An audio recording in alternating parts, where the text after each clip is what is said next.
কিন্তু সাহাবীদের মধ্যে দুটো মত চলে আসছে। যেমন আয়েশা রাদিয়াল্লাহু আনহাকে জিজ্ঞাসা করা হয়েছিল যে আয়েশা রাদিয়াল্লাহু আনহাকে বলা হচ্ছে নবী সাল্লাল্লাহু আলাইহি ওয়াসাল্লাম কি তার চোখ দিয়ে আল্লাহ পাককে দেখেছেন? আয়েশা রাদিয়াল্লাহু আনহা বলছেন না, তিনি বাইরের তিনি তার বাহ্যিক চোখ দিয়ে দেখেন নাই, কলব দিয়ে দেখেছেন। এটা কার ব্যাখ্যা? এটা কার মাযহাব? আয়েশা রাদিয়াল্লাহু আনহার ব্যাখ্যা, তার মাযহাব, তার মানে এটা মত, ইজতিহাদ, তার মত। আবার আব্দুল্লাহ বিন আব্বাস রাদিয়াল্লাহু আনহু বলছেন না, তিনি সরাসরি আল্লাহকে দেখেছেন, এটা তার মাযহাব। এখানে পার্থক্য হয়ে গেল না?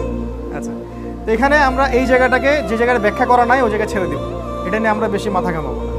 আল্লাহ রাব্বুল আলামিনকে জান্নাতে দেখা যাবে কিভাবে, আমরা সেটা সেখানে গেলে বুঝতে পারবো, কিন্তু এই দুনিয়ার জীবনে আমরা আল্লাহ রাব্বুল আলামিনকে স্বচক্ষে দেখতে।